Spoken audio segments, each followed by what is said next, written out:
A tragedy in a Pittsburgh synagogue.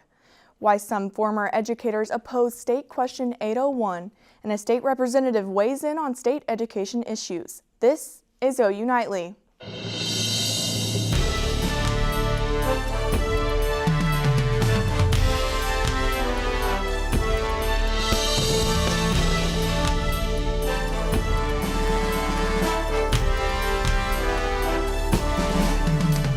Thank you for joining us on OU Nightly. I'm Sam Brown. And I'm Ashley Eddy. Tragedy over the weekend in Pittsburgh, where 11 Jewish worshipers were gunned down in a synagogue on Saturday. Prosecutors are seeking the death penalty for 46-year-old Robert Bowers, the man accused of storming into the Tree of Life synagogue and opening fire. Prosecutors also filed hate crime charges. Among the 11 victims, a dentist, a pair of brothers, and a married couple. The synagogue's rabbi said he did his best to get members out of his congregation and out of harm's way. The remaining 8 people in the back of my congregation, at that time I could hear the gunfire getting louder. It was no longer safe for me to be there and I had to leave them. The victims of the shooting range in age from 54 to 97. The Anti-Defamation League called this attack on the Jewish community one of the deadliest in U.S. history. Well, we just talked about him, Robert Bowers, the shooter at the synagogue. He is in court today. Austin Hernandez joins us in the News Center with more information on the charges Bowers will face. Sam and Ashley, the process has started in Pittsburgh to seek the death penalty for Robert Bowers. Bowers was brought into federal court in a wheelchair for his first appearance. His handcuffs were removed so he could sign paperwork, and the only time he ever spoke was when he answered questions from the judge. Bowers faces at least 29 federal charges, and U.S. Attorney Scott Brady said a conviction on any could be punishable by death. Also in court is the man accused of sending 14 pipe bombs to prominent politicians around the country. 56-year-old Cesar Sayoc was formally charged in court today. Sayoc appeared before a packed courtroom for a hearing that only lasted 5 minutes. He faces 5 federal charges and could receive up to 48 years in prison if convicted. A suspicious package that authorities believe is also tied to Cesar Sayoc was addressed to CNN for a 3rd time in a week. This morning, the package was intercepted at an Atlanta post office. Atlanta police responded to a call at 9:38 a.m. and shortly after, the post office was evacuated and surrounding streets were shut down. The FBI said the package was similar in appearance to the 14 pipe bombs that prompted a federal investigation last week. And Best Buy has expanded its toy section in a fight for Toys R Us customers. Back to you on the studio. Thank you, Austin. On November 6th, Oklahoma voters will take to the polls to vote on gubernatorial candidates and a variety of state questions. OU Nightly's Jantzen McGhee gives us a breakdown of the opposition to State Question 801. Election day is soon approaching, and educators across the state are locked in debate about State Question 801. The new measure would allow school districts to use certain taxes for expenses that they were previously not allowed to. These expenses include teacher salaries, which Oklahoma ranks last in nationally. State Question 801 may seem like the be-all, end-all solution after the statewide teacher walkout earlier this year, but former educators are warning that this proposition may not be all that it seems.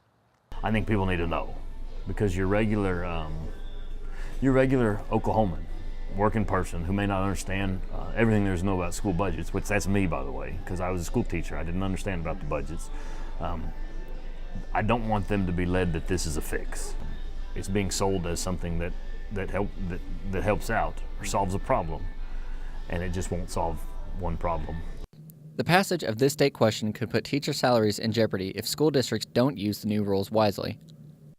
Ideally, best case scenario, schools don't do anything different, because they need that money where it is. All the bond money that they're able to collect out of their local communities, they need that to do exactly what it's doing. They don't need it to pay teachers. We don't need to tie teacher salaries to a yearly bond election. That's dangerous and reckless.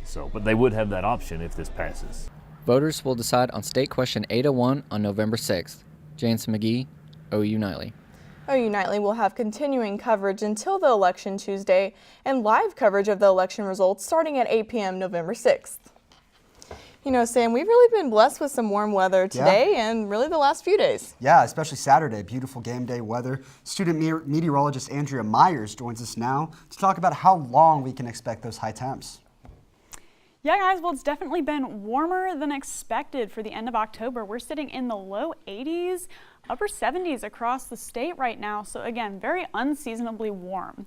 Coming up, we're going to talk about whether it's going to be hot or not for the rest of the week. We do have a front moving in.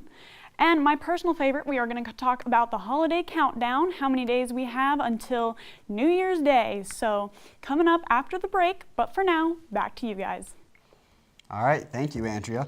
Oklahomans who are unable to vote on November 6th still have a chance to make their voices heard. Coming up, find out how you can make an impact on Election Day through early voting.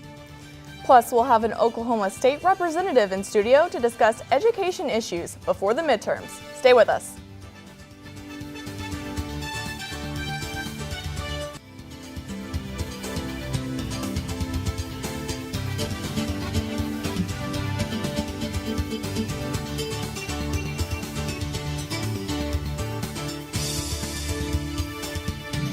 Welcome back. We're 1 week and 1 day away from the incredibly important midterm elections, and education issues are at the very front of many voters' minds. Shereen Hashem joins us now with Democratic incumbent Jacob Rosecrans. Shereen. That's right, Ashley. We've seen quite a few teachers running for office this November election. I'm here with State Representative Jacob Rosecrans. So you were a teacher and then ran for office. What made you want to do that? I became a teacher. I mean, for real. It was just like that. When I became a teacher in 2012, I saw exactly the issues that we had. First of all, way too many tests. I mean, I only had maybe one standardized test. It was pre-test, post-test, pre-test, post-test. And I was in Southside Oklahoma City. And so those kids had different struggles, and nobody seemed to care. They just want those test scores. That was the number one issue. And then the funding issues. I mean, we had old books. I didn't even use them. I just started using my own thought processes on how to teach. And then corporate reform in our classrooms. What that was basically these big corporations coming in and kind of telling us how to teach and what to teach. And it's a real thing. And the idea is to make our schools kind of look like they're not as good as maybe a private or a charter school. And they're the A to F scale. All of these things made me decide to run for office because I wanted my voice at the Capitol to be a warrior for our schools. So regarding education, so after the teacher walkout, many believe that State Question 801 is a solution to education funding. What is your position on that? No, I came out really loud against it, especially on social media because, hey, everything's social media these days, right? The reason why I don't stand for anything that's inequitable. That's another reason why I got involved in this. I see corporate politics is kind of the downfall of America, and so I wanted to get in there and get a real person, a real heart, and that same thing. Basically, I talked to all the superintendents. They're all against it, so you can just use that as an excuse. But I'm telling you right now, rural schools compared to urban schools, it's not equitable. They have to they don't have the ad valorem taxes and the tax base to be able to handle, any kind of extra besides what they're trying to do with their buildings, and some other areas do. So maybe they could give a $6,000 teacher pay raise compared to a $1,000 teacher pay raise, and you can see why it's inequitable that way. So compared to your opponent, what do you want voters to know against your opponent, and why should they vote for you? Well, first of all, I've got the experience. I've been at the Capitol since last year. It's been a full year, and I have the experience. I've made the connections. And for somebody to come back in right now, it would take time to do that. And also, I got a bill passed by talking across the aisle. So I do truly work across the aisle. I don't think my opponent would be willing to do that, although he says he will. I just don't think he will. What we see is when ever a new Republican takes over, leadership kind of tells them what to do. And I think that's what he would do as well. He's a nice guy, but I just don't think that he'll have the independent voice that I have. Well, thank you. That's all the time we have. We did invite the Republican nominee in this race, Brian Vineyard, to join us for a live interview here on OU Nightly. So far, he has not responded to our emailed invitation. Thank you so much for joining us. That was my pleasure. Thank you. All right, thank you, Shereen, and thank you to Mr. Rosecrans. Election day usually consists of long lines at the polls, but this can be beat by participating in early voting. Early voting begins this week, Thursday through Saturday, but to participate, you have to apply by this Wednesday at 5 o'clock. Early and absentee voting are a popular option for many Oklahomans. We were well over 9,000 received applications and ballots mailed out as of Friday morning. So I know we're well over 10,000 now, I'm sure.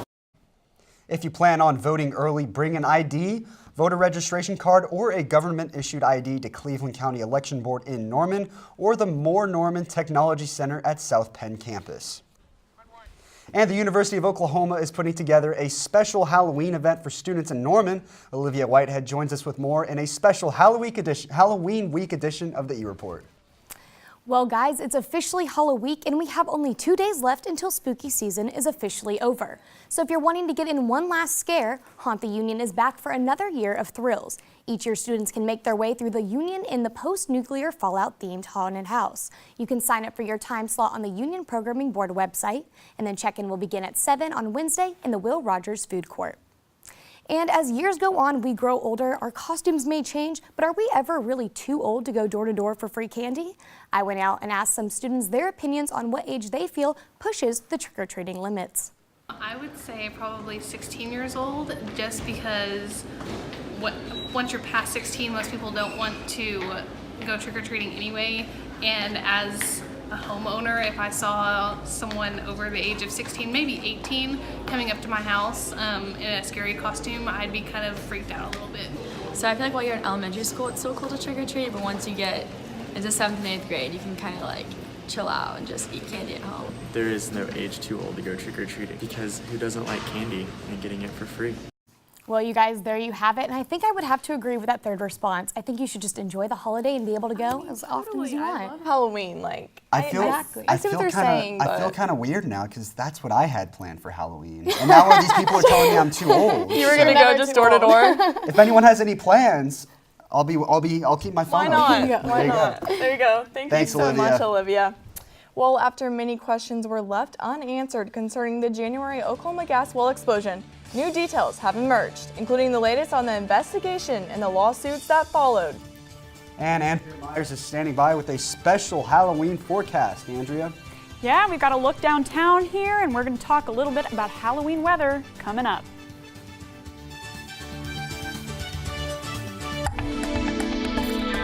Welcome back to OU Nightly, guys. I'm sure you all are wondering whether our Halloween weather is going to be as beautiful as it is outside right now. Halloween, by the way, is only 2 days away from our holiday countdown. We've got 24 days until Thanksgiving, 57 until Christmas, and only 64 until 2018 is over. So the holiday season is right around the corner. Now for that Halloween weather, you can see this front starting to move through, and if you check this out on Tuesday evening, we start to get a little bit of rain moving through. And then into Wednesday evening, when y'all are trick-or-treating, we are going to see a chance for a spare shower here and there. So maybe bring a jacket, an umbrella with you if you're planning on going out. Now for our trick-or-treating forecast, we are going to be seeing 57 degrees for our temperatures as you're out and about that night. Spooky and chilly out. Now for our lows tonight, we are going to be in the mid-60s across the state, a little bit cooler down here in the Panhandle where we're starting to see that front move into our state. Now for tomorrow, we're starting out at 65 at 8 a.m., working our way up to 70 by noon, and then dropping back down a little bit by 5 p.m. as that front pushes through. Now for tomorrow, check out these temperatures in the southeastern part of the state versus the temperatures in the northeastern or northwestern part. You can see this cold northerly wind cooling us down with that cold front pushing through. Now for the next 2 days, Tuesday is going to be cloudy, chance for afternoon showers as that moves through. And then on Wednesday, we're going to be cool with a little bit of more rain as that front pushes through. Rest of the week looks beautiful. Back to you guys. All right, thank you, Andrea. New details have emerged regarding a January gas well explosion in southeastern Oklahoma that killed 5 workers. The latest court filings for 2 ensuing lawsuits said the operator of the gas well used a cheaper and quicker drilling plan than experts advised. This comes shortly after the 2 lawsuits alleged Red Mountain Energy used a lighter drilling fluid mixture in order to save money despite the greater risk. There is an ongoing federal investigation into the blasts. Well, the Sooners played their first home game in nearly a month on Saturday, and they did not disappoint. Tevis Hillis is here with more on the big game.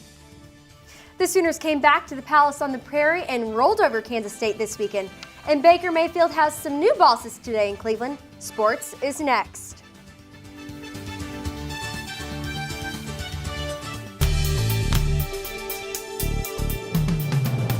The Sooners hung half 100 on the Kansas State Wildcats this weekend. Madeline Roberts and Josh Callaway join us with their thoughts after the blowout win. Another week, another dominant win for Oklahoma as the Sooners crush Kansas State today, 51-14. Madeline, this is probably their best showing of the season. Yeah, Josh, this was not a close game at all. Dominant win for the Sooners.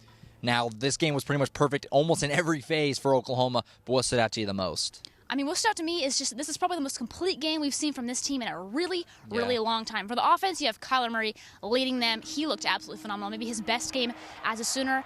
As far as the wide receivers go, 6 guys had at least 2 catches. Really good from them. The running backs, Trey Sermon started. He looked good. He looked healthy. Kennedy Brooks had a really good game. Even TJ Pledger and Marcellus Sutton saw some time in kind of garbage time, but they looked absolutely really good as well. On the defensive side, you got the defensive line. They contained Skylar Thompson really well, contained Alex Barnes, who we were a little bit worried about. Excellent running back, contained him.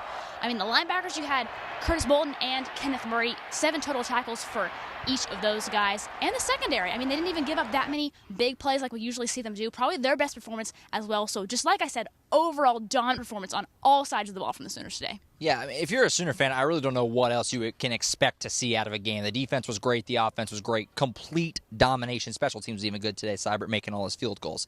If I had to give an MVP, I'd probably go Kyler Murray. That's kind of a boring pick. What would your MVP today? I would say CeeDee Lamb had 4 catches, 160 yards, 2 touchdowns. Looked great as he usually does.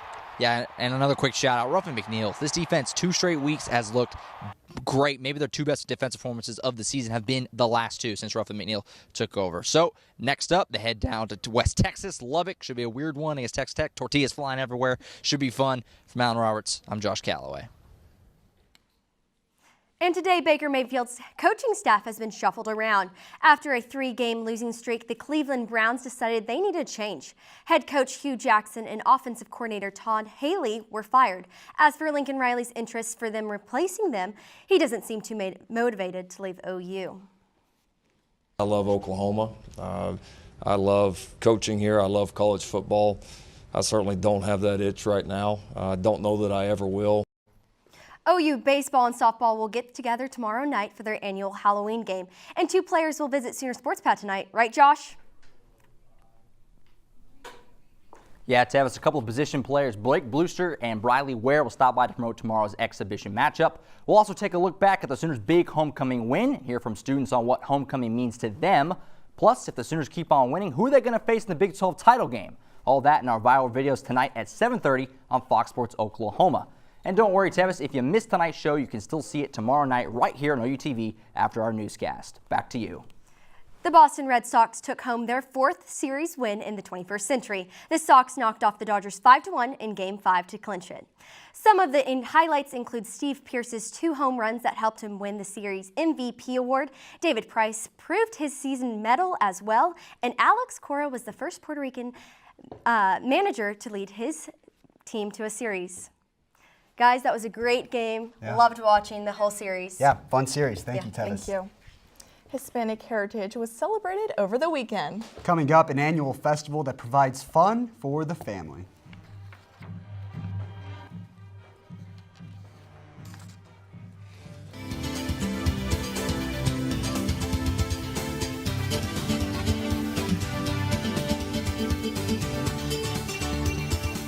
I'm McKenzie Gladney at the OU Nightly Update Desk. U.S. officials say they plan to send military troops to harden the southern border against the migrant caravan. The troops may transport supplies for Border Patrol and are expected to engage with the migrant caravan with those who seek to cross the border from Mexico. It was reported that the troop deployment was likely to be 800 to 1,000. The Pentagon now plans to deploy 5,200 troops, military police, and engineers. For more updates, follow OU Nightly on social media. Back to you. Thanks, Mackenzie. With Halloween right around the corner, Oklahoma City's 5th annual Dead of the Dead Festival kicked off yesterday with lots of fun events for the whole family. That's right, there were plenty of vendors, Mexican folklore dancing, and even a low-rider car show. The Day of the Dead holiday is celebrated from October 31st through November 2nd in remembrance of friends and family who have died. All right, we got Halloween coming up. What can we expect weather-wise? Yeah, we've had temperatures ranging from the upper 80s to the teens for Halloween, and 1.8 inches is one of our record highs for rain, so hopefully we don't beat that this year. All right, fingers crossed. Yeah. Well, thank you so much for watching this special edition of OU Nightly. Have a great night. Night.